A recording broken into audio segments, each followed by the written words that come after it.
à l'approche de la période estivale, une vidéo sur des vins qu'on a l'habitude de consommer pendant cette période, donc les vins rosés. Tout d'abord, qu'est-ce qu'un vin rosé? C'est un vin élaboré à partir de cépages à peau noire qu'on va vinifier en blanc, c'est-à-dire avec des durées de macération très très courtes. Donc on n'a absolument pas le droit en France de mélanger les deux couleurs, rouge et blanc, pour obtenir du vin rosé, à un seul cas de figure près, en fait, c'est la Champagne, cas particulier où on a des champagnes rosés qui sont des champagnes de macération, et vous avez des champagnes rosés qui résultent de l'assemblage de vin rouge dans l'appellation coteaux champenois au champagne blanc traditionnel pour obtenir cette couleur rosée. Mais bon, c'est un cas particulier, on y reviendra plus précisément dans une vidéo dédiée au champagne. Donc on revient au vin rosé tranquille. Donc il existe trois typicités de vin rosé. Donc vous avez la première, c'est les rosés de pressurage, obtenus par simple pressurage. Donc là on a des temps de contact entre le mou et les peaux de raisin qui est très très faible. Donc on a des couleurs très très claires qui vont aller du rose pâle. On parle également des fois on emploie le qualificatif gris pour définir ces teintes.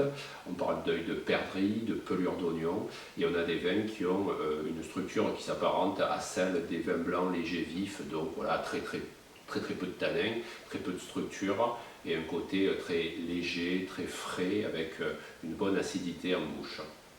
Deuxième typicité, les vins rosés de saignée. Donc eux, on les obtient en saignant une cuve ou des raisins noirs macèrent. Donc là on va avoir des durées de macération évidemment plus prolongées, de façon à extraire plus de matière, plus de couleurs, plus de tanins, et on va avoir des vins rosés qui vont être beaucoup plus structurés que les précédents, avec un petit peu plus de tanins, et des couleurs plus intenses qui vont aller de la couleur saumon foncé, à cerise, pour aller jusqu'à la couleur framboise. Donc là on a des vins rosés qui s'apparentent plus en fait en termes de couleur et de structure à des vins rouges légers.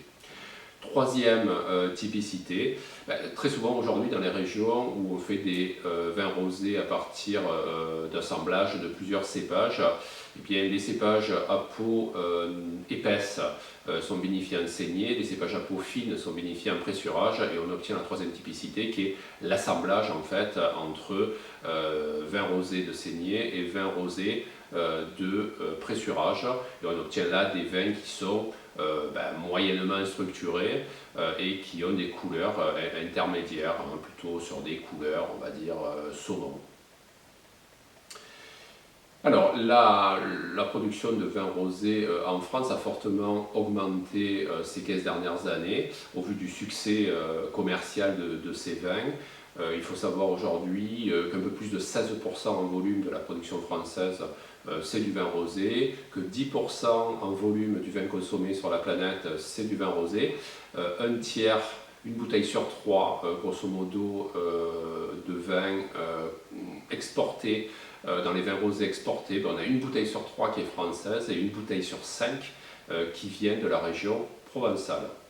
Donc les régions, justement, la première grande région à citer, c'est la plus grande en volume et en surface de production, c'est la Provence, avec plusieurs appellations caractéristiques de vin rosé en Provence. On va citer la première, c'est Côte de Provence, bien entendu, où on va avoir très souvent soit des rosés de pressurage, soit des assemblages entre pressurage et saignée. Vous avez ensuite l'appellation Bandol, où également là on va se retrouver avec des assemblages de pressurage et de saignée. Ensuite, deux autres appellations plus petites, un petit peu moins connues, et pourtant on a des rosés de très très haute volée dans ces deux appellations-là. L'une se situe dans les Bouches-du-Rhône, au sud-est d'Aix-en-Provence, c'est Palette, et l'autre va se situer dans les Alpes-Maritimes, au nord de Nice, et c'est l'appellation Pelé. Voilà aussi où on a des assemblages entre saignée et pressurage. Deuxième région à citer, on a des rosés aussi caractéristiques et d'une qualité exceptionnelle. Il faut aller en Champagne, au sud du département de l'Aube, dans la côte des Bars, où on a l'appellation rosé d'Hérissé. On fait des rosés à partir du cépage Pinot Noir, avec ce côté goût d'hérissé, ce qu'on appelle le goût d'hérissé, c'est-à-dire ce goût d'amande et de cerise qui est si emblématique de ces vins-là. Donc là, on a plutôt des vins rosés de saignée. Ensuite, on va se balader, on revient un petit peu plus au sud, dans la vallée du Rhône méridionale, dans le département du Gard, et plus précisément dans l'appellation Tavel. Là aussi, comme pour rosé d'Hérissé, on ne produit dans ces deux appellations que des vins, on a le droit de produire que des vins rosés. Donc là aussi, beaucoup de rosés de saignée dans l'appellation Tavel et des assemblages entre saignée et pressurage. Donc voilà pour vraiment les régions principales de production de vins rosés, sachant que, étant donné le succès de la couleur de ce vin aujourd'hui, toutes les appellations en France et toutes les régions se sont mises à produire un petit peu plus de rosé. Mais à retenir quand même ces trois principales régions emblématiques de la couleur de ce vin en France. Alors quelques notions maintenant de service, d'accord, de garde. Alors en termes de garde, les vins rosés de pressurage, je vous conseillerais de les déguster entre 1 et 3 ans. Voilà, il ne faut pas les garder, il faut les consommer plutôt jeunes. Les vins rosés de saignée peuvent être de garde, alors entre 5 et 10 ans, ça va dépendre un petit peu des domaines, de l'appellation, des millésimes. Pour maintenant les températures de service, les vins rosés de pressurage, ils vont se servir aux mêmes températures que les vins blancs légers vifs, c'est-à-dire aux alentours de 8 degrés, qui sont vraiment caractérisés par une bonne acidité, une bonne fraîcheur. Les vins rosés de saignée, eux qui s'apparentent plus à des vins rouges légers, on va plutôt les servir entre 10 et 12-13 degrés maximum.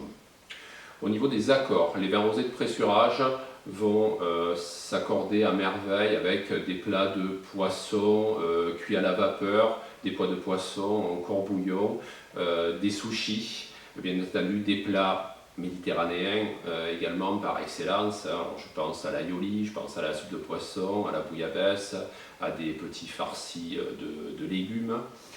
Et puis fromage, préférentiellement des fromages de chèvre. Pour les vins rosés de saignée, donc là on va plutôt aller sur des plats de viande blanche, sur des plats de volaille.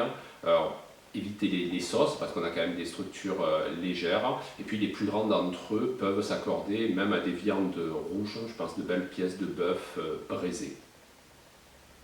Mes coups de cœur dans les vins de cette couleur, le premier que je vais citer, que je considère comme le meilleur vin rosé français, le meilleur vin rosé au monde, il se situe donc dans la toute petite appellation Palette au sud-est d'Aix-en-Provence. C'est le Château Simone, je vous en ai amené une bouteille aujourd'hui. Donc là on a un vin qui, par ses qualités et ses caractéristiques, fait penser vraiment à un grand cru bourguignon, par sa finesse, par son onctuosité. Donc là on a un vin qui va vraiment s'accorder à merveille avec des plats de viande rouge braisée, par exemple, de belles pièces de bœuf. Voilà, on a un vin qu'on va retrouver à la table des plus grands restaurants étoilés français et dans le monde. C'est vraiment le grand rosé de gastronomie par excellence. Deux coups de cœur dans l'appellation Bandol, donc le château de Pibarnon et le domaine Templier, voilà, pour leur exceptionnelle finesse. Deux coups de cœur également dans l'appellation Côte de Provence. Vous avez le domaine, le château, la tour de l'évêque, donc les vins de Régine Sumer, dont le rosé qui s'appelle Pétale de rose, que je vous conseille de goûter.